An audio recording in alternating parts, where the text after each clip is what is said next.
The History and Evolution of Hot Yoga Part 2.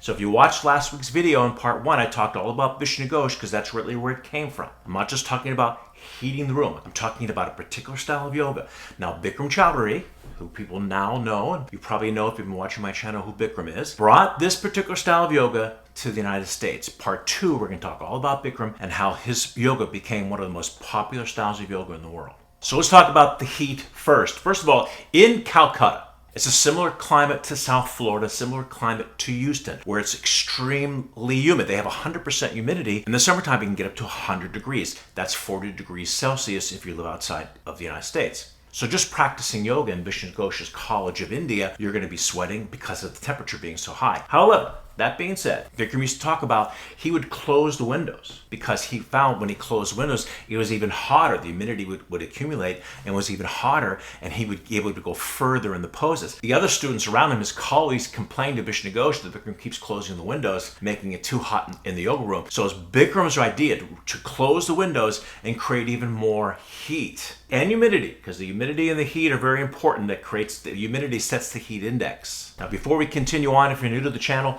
please consider subscribing, hit the notification bell, smash the like button if you're enjoying this video. You want to learn all about hot yoga, take the journey with me together, hit the like button and the subscribe button right now.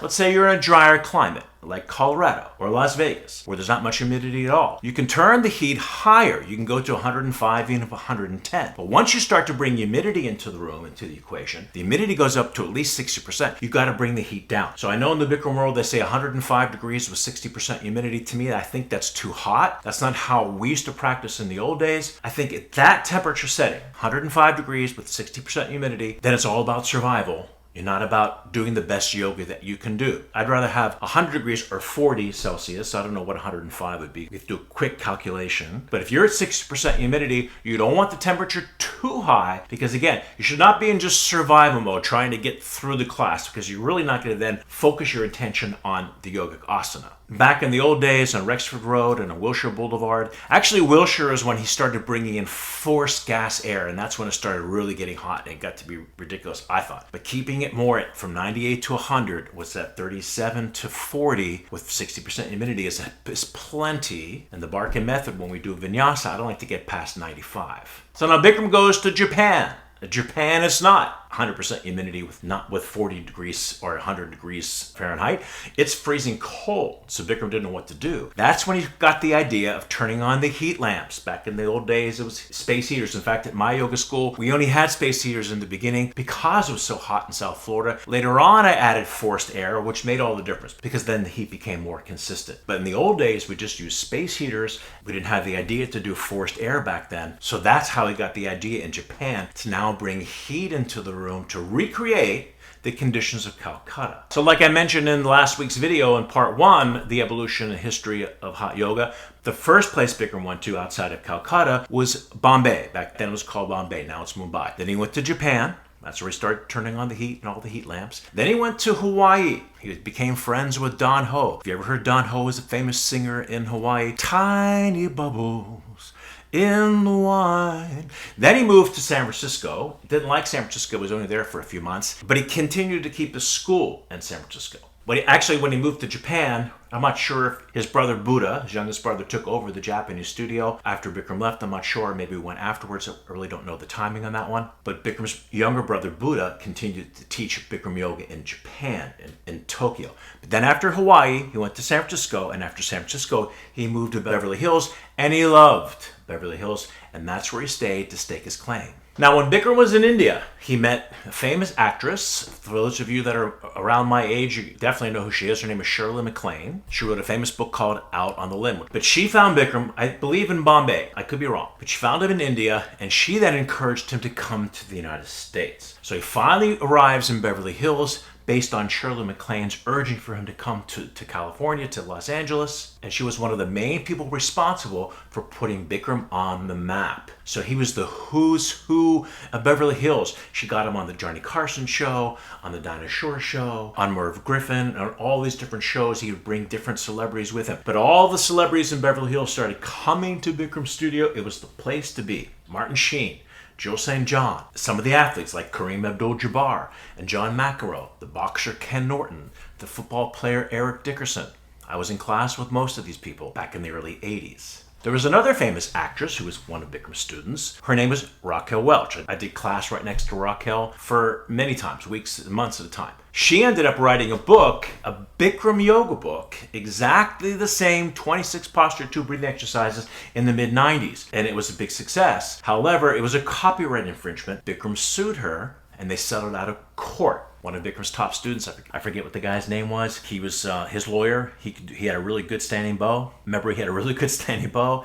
They settled out of court, and that's how Bikram bought his house in Beverly Hills on the lawsuit with Raquel Welch. But in '95, she wrote a book. She also did a video, a really great video with a wonderful yogi named Billy Porter, one of Bikram's students, but he couldn't sue her on the video because he didn't have a video. He had the book, and that was a copyright infringement. So back in the early 80s to mid 80s and to the mid 90s, Bikram in Beverly Hills was the thing. You wanted to do yoga and you lived in Beverly Hills, you're going to Bikram's Yoga College of India. All the television shows, all the celebrities made him this huge star, made his yoga a huge success. But back then, Bikram didn't have teacher-trained programs. He didn't start his formal teacher-trained program until 1994. So before that, how did I become certified in 1981? It was an apprenticeship process, which I ended up doing when I moved to Florida, which is going to be in part 3. So stay tuned for that next week. But you had to live in Los Angeles to do the apprenticeship. Now back then, 1981, there was only 3 of us. It was me, one of the founders of Yin Yoga,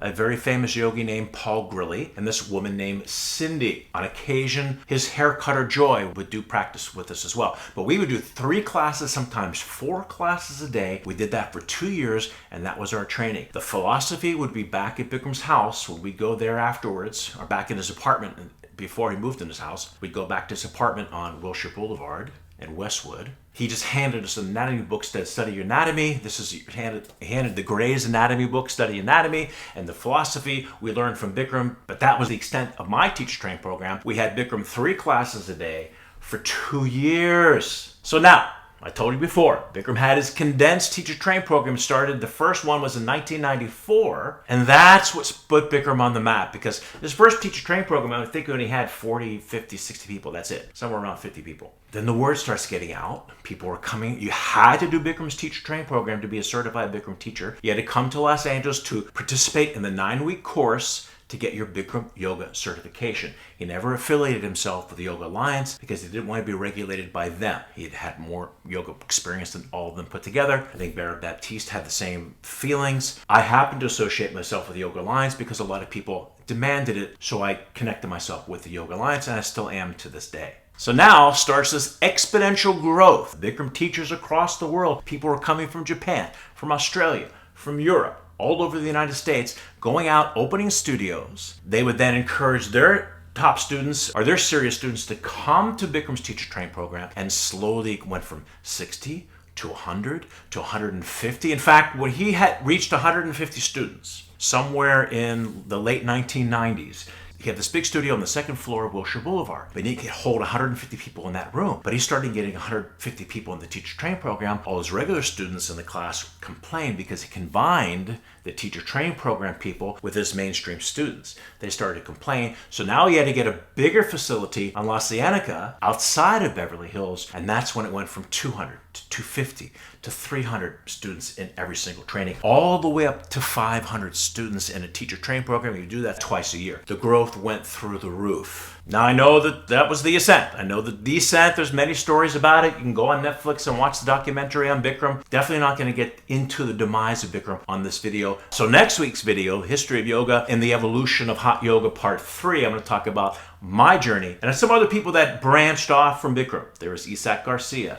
There was Brandon in Dallas, Texas, who had Sunstone Yoga. There was Ted Grand up in Toronto. He first called it Moksha Yoga. So I'll talk a little bit about that, but more about my story because I really am not in a position to talk about their story. And that's how the evolution of hot yoga continues to grow to this day. So that's our episode for today. Thank you so much for watching. If you're new to the channel, please consider subscribing. Hit the notification bell. You want to learn all about hot yoga, flows, tutorials, factoids. Hit the subscribe button and the like button right now. Also leave a comment. I'm happy to get back to you. And I'll see you the next video. Bye, everyone.